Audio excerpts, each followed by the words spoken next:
So how you guys doing today? Okay, perfect. All right. So we actually down to the last chapter, chapter 7. So I don't know if you guys watched the YouTube video on Monday. We talked about some general trend in the periodic table. So the first thing we talked about was atomic size.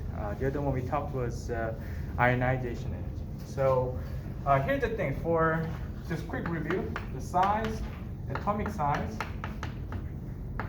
If you go from the left to the right, okay, the atomic size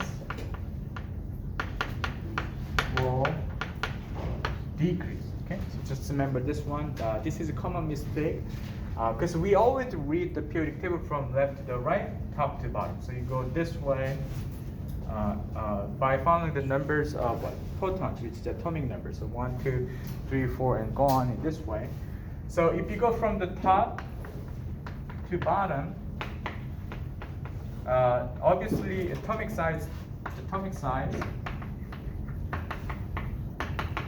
increase. Okay? So it kind of makes sense. You're gonna get a much bigger and larger, more numbers of proton, more numbers of neutron, more numbers of electron.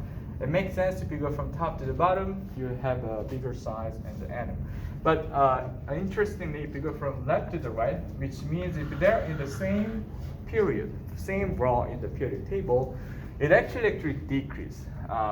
So it was just because of the numbers of protons will increase from left to the right, but the numbers of your quantized energy, your energy level, the 3D space you can go store the electron, it's limited. That's why it actually go even smaller by shrinking.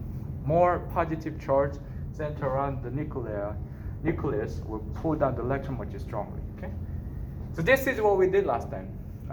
Does it make sense? Okay, good. And then ionization energy.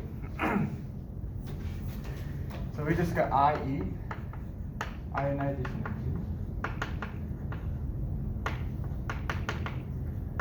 So this is simply means literally what it says. You need to have some energy to ionize some elements.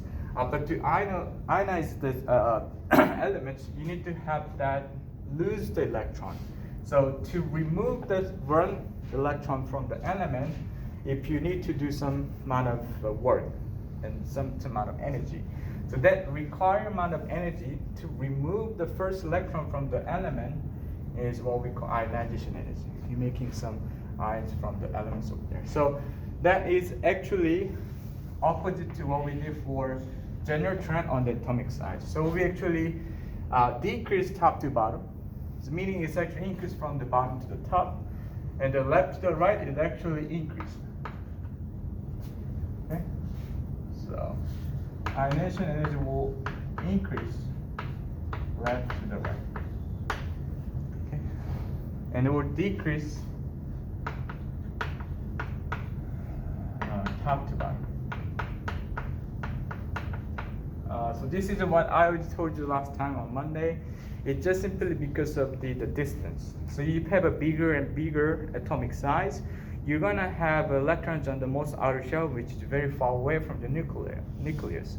So that electron on the most outer shell can be easily lost. Okay.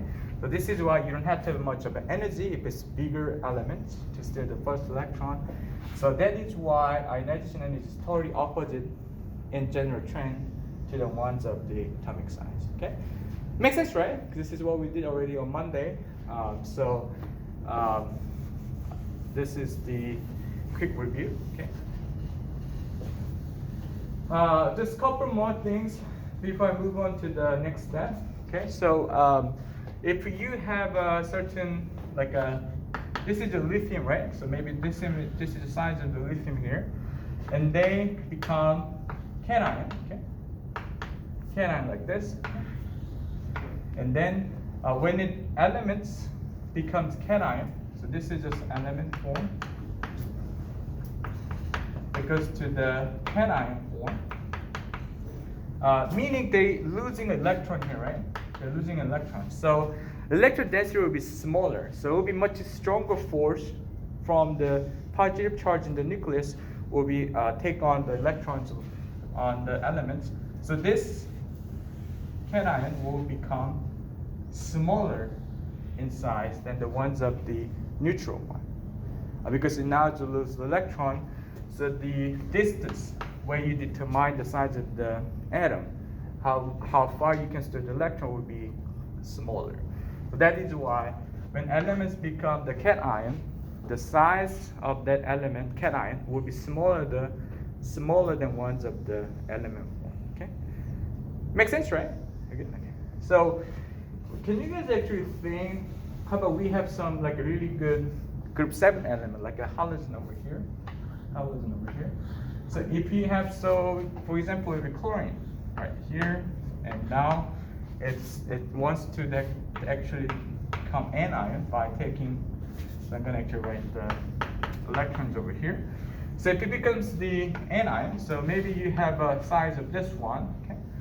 But now you have adding more electrons, but there is just still same number to the protons, so they don't have much power to pull the electron toward the nucleus much. So that means they have to store and that electron in a bit of a distance. So this will become bigger. Okay, so the elements to the anion form, the atomic size will increase. Okay. So this is just a couple more things I want to mention before I move on to the next topic from the general trend of atomic size and the ionization energy. Okay. Makes sense, right? I mean, this is plus and minus thing. It's not so rocket science, I think. But anyway, so here's the thing. Well, we also talked about the exceptions to the general trend about ionization energy. It was because of your orbital diagram. Okay, so this is let's try to talk about the electron configuration once more in this chapter. This is quite important here. So you can see this is the S block. Okay, this S orbital block here. The first period, and the first and second column is S block. Okay, and then you're gonna have some D block right there. D block. Okay. And you're going to have some F block down there. But we're not going to care about this much. Well, we have a P block right here, except the first period, that last 6th column is P, orbital box. Okay, over here. So whenever you look at this one over here, this one is the 1S, 1S1, 2. And this will be 1, 2, 3, 4, okay, 5. And this will start from the 3, okay. So this is the 1s block, 2s block. So for maybe magnesium over here, okay. So this one will be 1s1 2, and this will be 2s1 2, and this is p block, so it'll be 2p, so 2p, 1 2 3 4 5 6, okay. And then you have a 3s1 2 to get to the magnesium, so it'll be 3s2, and you can stop there. Okay, so if that is the case, in the last the orbital, you can make a more condensed form, abbreviated form of the electric configuration form for magnesium, which is using the one and the noble gas one row above from where you have the element 4. Okay, so this is where you have. So just go one period above and find the noble gas, which is neon. And then neon can be abbreviating the previous electric configuration, which is the same as neon in the bracket. Okay. So this is what we did before 2. And then you're going to have neon in the bracket with the 3s2 will be the magnesium over here. Because of this box in S3s orbital box is just 1 because it's s orbital, we're going to fill the electron like this. Well, one is up spin, the other is down spin over here. Now it's a full fill, which means it's quite stabilized already. So if you try to ionize the second column, it takes a lot of energy because you need to take the electron from the already stabilized element form, which is doing this one. Okay, so that is why there's a little bit of exception on this one, and also same on here between these two. Oh, third and fourth column in your P block. Okay, but there's one more thing actually I want to mention, which I don't think I'm gonna put on the exam to be honest, but just for information. So that was for we discussed in Monday for ionization energy. But what I didn't tell you was that was the what we can also call first ionization energy, meaning your first electron will be removed from the elements. You can also do one more ionization by doing second ionization energy. So that means after you're stealing the one electron from the element form, and you can do the one more electron stealing from the form. So then this will be gone after second ionization. Okay, does it make sense? So you actually getting one and another one coming from the second ionization. So if you have first ionization energy for this one will be very high because this is already full field. That is so this upspin and downspin means your magnetic spin in the electron. So you're going in the opposite direction that make their orbital magnetically very stable. But if you try to remove this one, this will become very unstable. So that is the reason why they don't want to lose the electron, and also that is the reason why we need to put a lot of energy to steal the electron from them, because they don't want to lose. But when you get to the only one here like here, and this is gone, right? And here, there was only one upspin electrons remain in this 3s orbital box. So now, once they do first ionization, now they actually want to lose electron. Because if they can lose this one, they can be in the isoelectric form to be neon, right? Because it'll be gone. So if you just remove,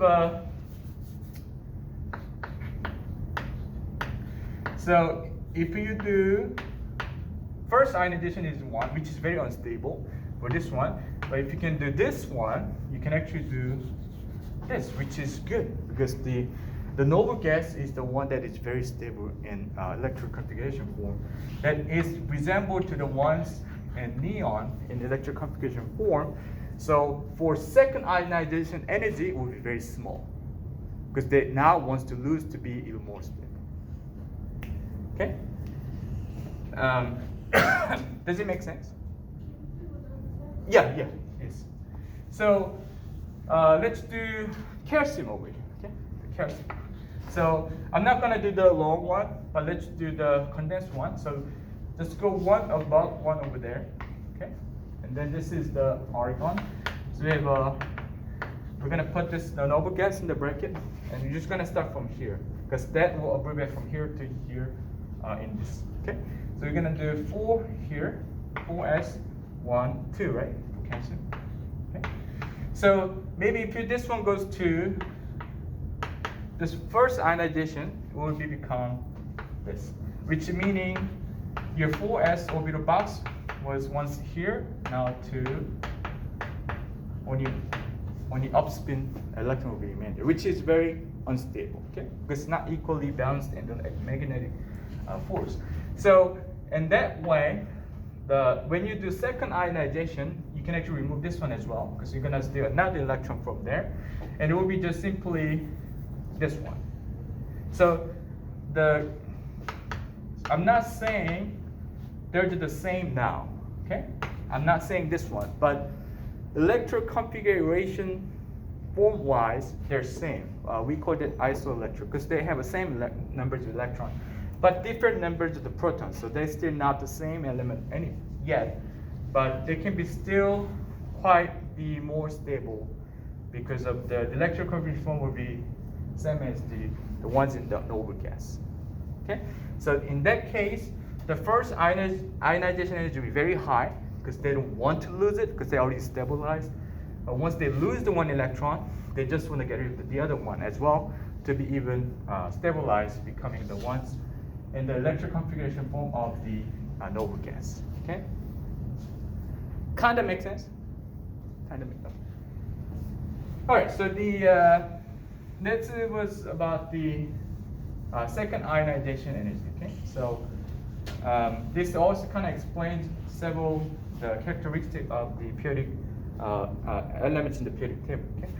So if that is the case, it actually explains why this one will become Y cation in form of +1 and +2. And those on the left, especially the halogen, wants to be like anion. So they can have a, so for example, if you have a chlorine over here, this will be what? We're gonna do neon again. This will make a 3s12. This is a 3p, 1, 2, 3, 4, 5, right? 5, okay? So this is chlorine now, okay? But if this can be gain one more electron, just one more electron, so it can be an anion form, this will be carbide. So you plus 1 on here, right? It's become 6, okay? So that is the same as what? Electric configuration form of argon. So that is why they want to gain electron when they can. Okay? Does it make sense? So it kind of explains why those one on the right on your periodic table, except the noble gas, because they're already stable, wants to gain electron, which is much faster. So there's two things they can do. Okay? So two things is what? If this is a 6, either they can lose what? Like, wait. Oh, sorry. Which 5? Oh, I showed you right actually. So either they can lose the 7 electron, right? Then they can be what? In a neon form. Either they can also get what? Just one more electron to be in the noble gas. Which way is easier? Just getting one electron is much easier, right? Because that way you don't have to remove the 7 electron in the same shell. Okay? So that also explains the one in the group 1 and 2. They want to lose electron because it's much easier for them to lose electron than gain what? 6 or 7 electron on the same shell. Okay? So that's why the one on the first and second column especially become very try to gain lose the electron. The one on the right, except the last column, will try to gain the electron. Okay. Kind of makes sense. It's all because they want to be in isoelectric to the noble gas. Same numbers of electrons the noble gas.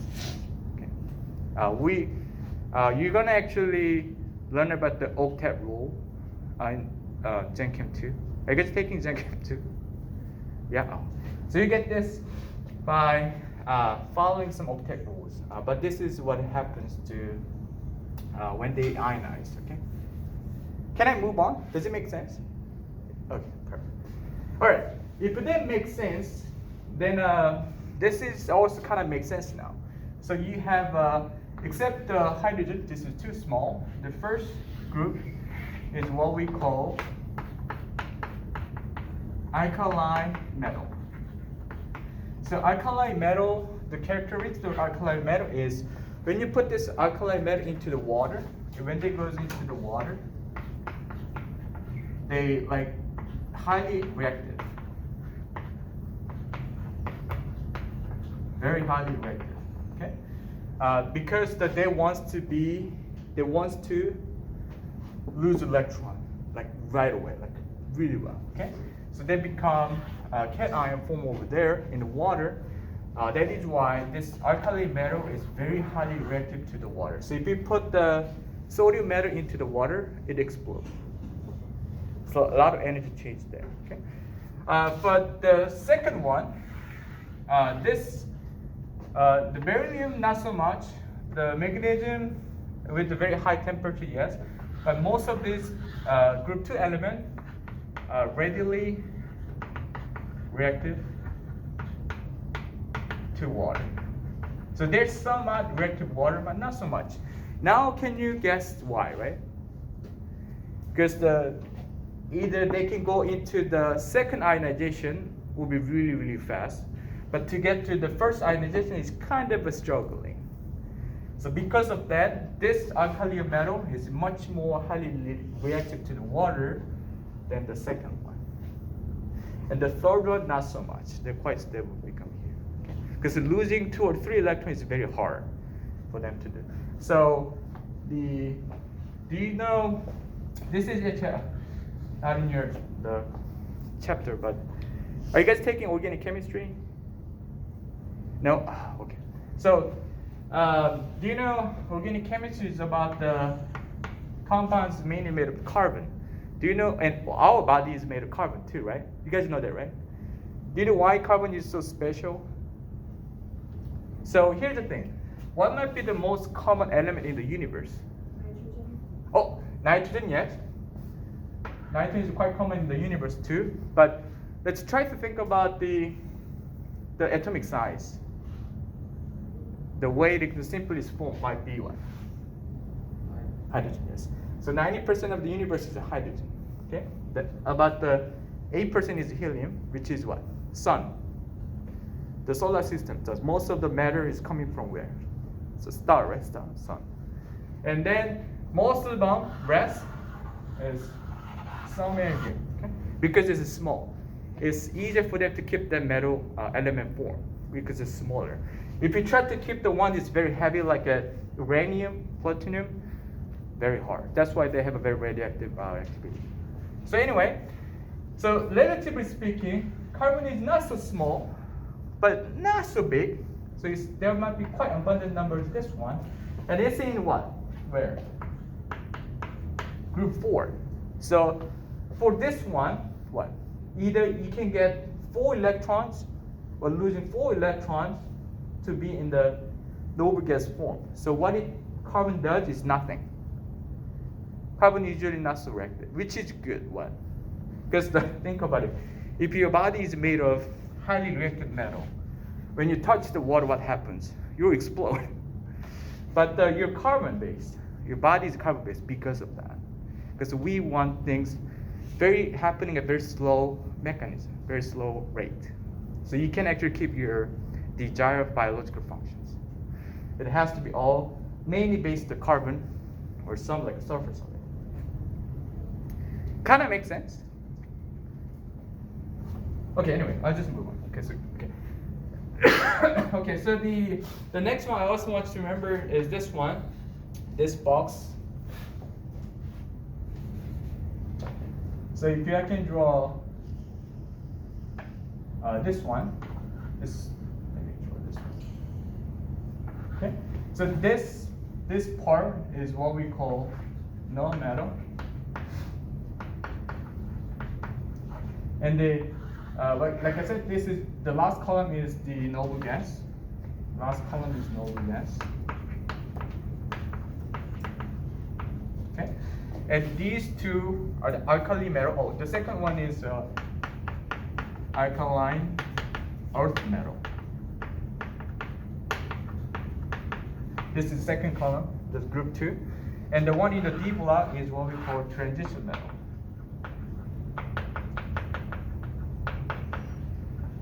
Okay, and then if you look at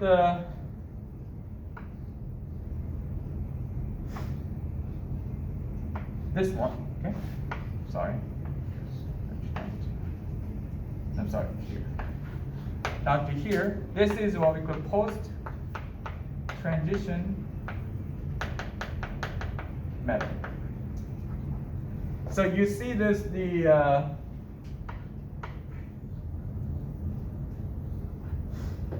somewhere between, okay? This is what we call metalloid.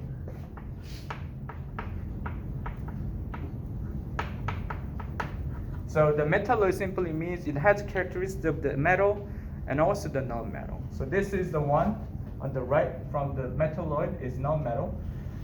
Post-transition metal, alkaline metal, alkaline earth metal, okay? So this is kind of a special because especially the silicon is the what? Main source of microchips. Because it has a way to deliver the electron signal or not. So This is also kind of outside of the class material, but do you know why the metal delivers the electron very well? Conductive. Conductive, yes. It's electroconductive, right? So electroconductive means what? It can deliver the electron very well. Okay. So once again, this won't be on the exam. Don't worry about it. But the metal is kind of special because they have a metallic bond. So metallic bond simply means that they're going to have a conduction band. So conduction band simply means the range of the energy level where they can convey the electron freely. Okay, and this is the overlap with their valence band, which means where they normally, so those metals. So I'll make it easier. Okay, so for metal, when they normally store the electron, which is what same as energy level. Because if you can keep the electron far away from the nucleus, means you're strong, right? So that means you can store the electron very high energy level. Okay, so if you have a metals that stores a lot of the electron in the distance, but if that matches up your conduction band, meaning this is where you can move the electron freely, then this metal have ability to move electron very easily in the metallic bond. So when you try to flow so electricity happening where? When you try to flow the electron through the metal, right? So when they can deliver the electron through the metallic bond, they will be very highly electron conductive. Because of the conduction band on their valence band is correspond very well. So where they normally store the electron is matches the way they should store the electron through the transition.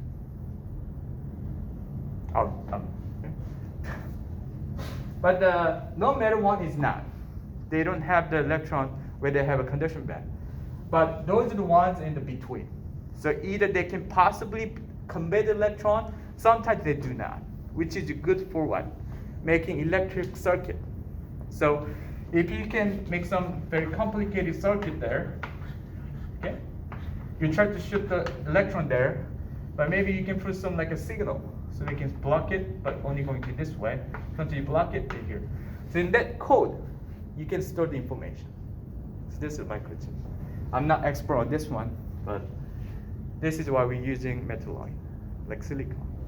We call it Silicon Valley, right? It's because of that. I'm sorry, I'll just move on. Okay? But anyway, it makes sense though, right?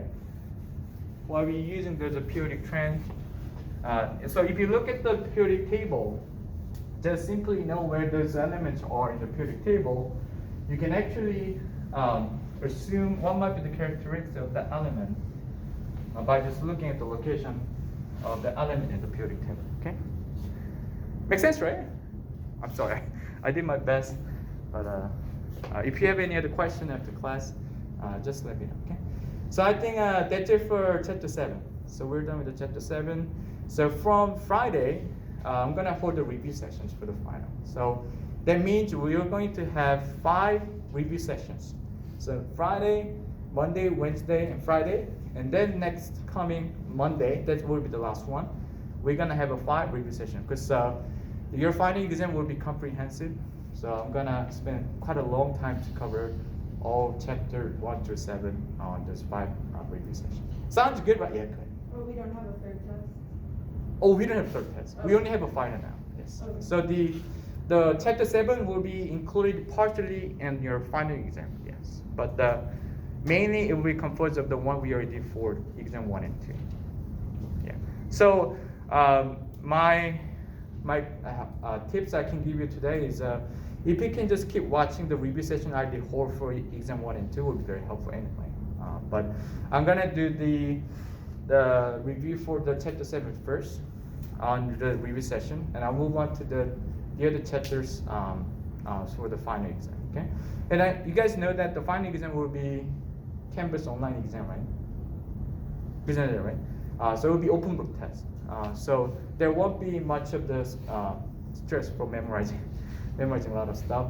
But if you just know how to solve the problem, that will be just good for preparing for the final exam. Okay? All right. So that's it for today. Let's do